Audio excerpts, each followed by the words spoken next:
네, 목요일 부동산 네트워크 본격적으로 출발해 보겠습니다. 먼저 함께 주실 전문가부터 소개를 해드릴 텐데요. 자, 부동산 투자의 나침반이죠. UNS 하우징의 서덕수 부대표님 나와주셨습니다. 네, 부대표님 안녕하세요. 네, 안녕하세요. 네, 인사 말씀 전해주시죠. 네, 안녕하십니까. 서덕수입니다.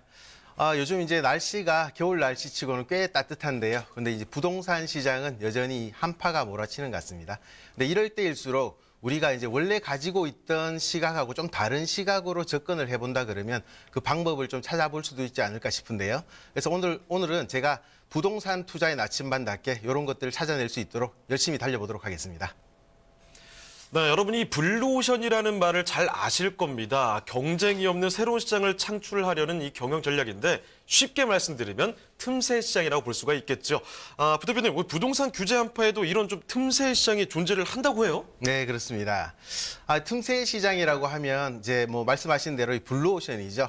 근데 이 블루오션이라는 게 사람들이 이렇게 많이 몰리다 보면 이게 또 전쟁터가 되고 또 레드오션화 됩니다. 근데 여기다가 또 정부 규제까지 가세를 하다 보니까 요즘 많이 어려워지는 이런 부분이 있는데요. 그 와중에도 우리가 또 잘 이렇게 찾아본다 그러면 틈새 시장도 많이 있습니다. 그래서 이런 틈새 시장을 오늘 한번 찾아볼 텐데요. 이런 이제 틈새 시장을 찾기 전에 먼저 질문을 세 가지 던져봤습니다. 첫 번째로 이게 미래 가치가 풍부한 저평가 입지인가? 이게 이제 부동산 투자라는 게 미래를 보고 현재, 그러니까 오늘 투자를 하는 거지 않겠습니까? 근데 이제 또 오늘 투자를 하면서도 만약에 이 미래 가치가 벌써 선반영돼서 높게 가격이 형성돼 있다 그러면 또 의미가 없을 수 있습니다. 그래서 미래 가치가 있으면서도 또 저평가돼 있는 이런 입지를 먼저 찾아보는 게 필요하겠고요. 그다음에 또 백조가 될 미운 오리 새끼 상품인가 이렇게 잡아봤습니다. 네, 미운 오리 새끼가 원래 책에 보면 원래부터 백조였습니다. 그래서 원래 백조였던 이런 미운 오리 새끼를 우리가 잘 찾아낼 수 있는 거, 이것도 부동산에서 꼭 중요한 부분이다 이렇게 말씀드리고요. 또 마지막으로 초기 투자금 소액으로 가능한가? 요즘 금리나 이런 부분들 우려도 많고 그렇습니다. 근데 이제 내가 투자를 하면서 대출을 받아서 큰 금액으로 이렇게 투자를 하다 보면 적합하지 않다고 봅니다. 요즘 같은 경우에는. 그래서 이 소액을 가지고 대출을 받지 않고 그것도 또 중심권에 투자할 수 있는 이런 것들을 찾아봐야 될 텐데요. 이제 이런 질문들을 기반으로 해서 답을 찾아 나간다 그러면 그 틈새 시장도 찾아질 수 있을 거라고 보여집니다. 하나씩 이제 살펴보겠습니다. 먼저 미래 가치가 풍부한 저평가 입지 지역인가? 요거에 대해서 첫 번째로 이 대규모 개발 호재가 풍부한가? 근데 사실은 이 대규모 개발 호재, 특히 중요한 게 이 확정적이다. 확정적인 대규모 개발 호재가 중요합니다. 자, 얼마 전에 저희 이제 상담을 하러 오신 분이 계신데요. 우리 사는 지역 주변이 이제 그 그린벨트인데 이쪽에 지하철이 들어온답니다. 근데 이제 지하철이 1년 안에 들어오면 이 그린벨트가 풀리고 또 1년이 지나면 가격이 10배는 뛸 거다. 근데 내가 이걸 사야 되냐 말아야 되냐 이렇게 물어보시더라고요. 제가 그러면 거꾸로 여쭤봤습니다. 그렇다 그러면 그 파시는 분은 1년 있으면 지하철이 들어오고 그린벨트가 풀리고 가격이 10배로 뛰는 게 확실한데 그걸 왜 파시려 그러냐 이렇게 여쭤봤습니다. 그래서 이 투자를 하시면서 소문에 기반을 해가지고 이런 카더라 그러죠. 카더라 통신이라고 하죠. 소문에 기반을 해가지고 투자를 하시면 좀 위험하다. 그 대신에 이 확정적인 개발 호재 그리고 또 대규모 개발 호재를 기반으로 해서 투자를 하신다 그러면 좀 더 안정적이고 확실한 투자가 되실 수 있을 것 같고요. 매수 타이밍은 개발 초기가 좋겠다. 뭐 당연한 이야기지만요. 이 지가 3단계설이라는 게 있죠.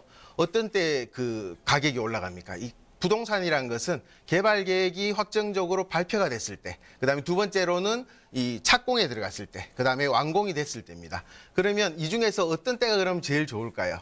당연히 처음 시작할 때부터일 겁니다. 그래서 어떤 확정적인 대규모 개발 호재가 발표되는 이런 시점, 이 개발 초기에 우리가 투자를 하는 게 좋겠다. 근데 마지막으로 일자리와 교통, 스테이케이션의 3박자를 갖추면 좋겠다 이렇게 적었는데요. 일자리, 이건 뭐 제가 늘 말씀드리지만 일자리가 들어오는 것은 무조건 투자를 해야 된다 이렇게 보시면 될 것 같습니다. 두 번째로 교통, 지하철이죠. 특히 서울 같은 경우에는 지하철, 뭐 신안산선이라든가 아니면 지하철이 또 연장되는 곳이라든가 아니면 뭐 제2 지하철이라고 할 수 있는 GTX가 들어오는 이런 것들 우리가 보시면 좋겠고요. 마지막으로 스테이케이션, 젊은 세대들한테 많이 이제 그 적용이 되는 부분이기도 한데요. stay, 머무르는 것, 그 다음에 vacation, 그러니까 휴가, 그러니까 내가 살고 있는 곳에서 멀리 가지도 않고 그 안에서 오락이나 아니면 이런 쇼핑이나 이런 것들 다 할 수 있는 이런 것들이 잘 갖추어져 있는 곳에 투자를 하시면 좋겠다. 이렇게 말씀드리겠습니다. 다음으로 이 백조로 거듭날 미운 오리 새끼 상품이냐. 네, 이건 이제 세 가지로 딱 집어서 말씀을 드리겠습니다. 먼저 이 상가와 오피스보다는 주택이다 이렇게 말씀을 드렸는데요. 상가 같은 경우에 요즘 이제 뉴스에 많이 나오지 않습니까? 이 자영업자들이 점점 어려워지고 있고 폐업률도 높아진다. 그럼 이 자영업자들이 영업을 하는 곳이 바로 상가지 않습니까? 그러니까 이 상가라는 것은 좀 위험할 수 있겠다. 투자를 하시는 데 있어가지고. 자, 그러면 오피스는 어떠냐? 많이들 유행을 했습니다. 그래서 리츠 같은 이런 부동산 투자 펀드 이런 것들이 사무실에 많이 투자를 했었습니다. 근데 이게 아까도 말씀드렸듯이 이 블루오션이 사람들이 많이 몰려들다 보면 이게 레드오션화 되는 거죠. 이 오피스 같은 경우에도 지금 2%까지 수익률이 떨어지다 보니까 이런 리츠, 이런 부동산 펀드들이 주택 쪽으로 이전하는 경향이 있습니다. 이 부분 꼭 보셔야 될 것 같고요. 그 다음에 아파트보다는 수익형 주택 이랬는데 이 아파트 쪽은 이미 이제 레드오션화 됐지 않습니까? 이 정부 규제가 또 아파트 쪽으로 집중되기 때문에 더 그런 경향이 있는데요. 그래서 이런 것보다는 수익형 주택, 그 수익형 주택 뭐 다세대라든가 도시형 주택이라든가 아니면 주거용 오피스텔 수익도 내면서 차익도 내는 이런 부분을 좀 주목을 해야 되겠다. 그다음에 마지막으로 단기보다는 중장기 가치 투자.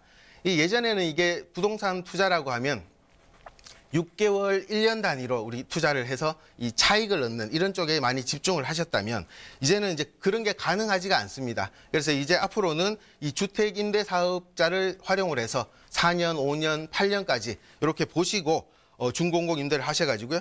이렇게 한다 그러면 세제 혜택도 많고 그 다음에 또 길게 보니까 이 차익도 볼 수 있고 수익도 동시에 볼 수 있는 이런 부분 좀 집중을 하시면 좋겠다 이렇게 말씀드립니다. 마지막으로 초기 투자금은 무대출 소액 투자가 좋겠다. 요것도 세 가지로 말씀드리겠습니다. 이 수익형 주택 갭 투자가 뜬다.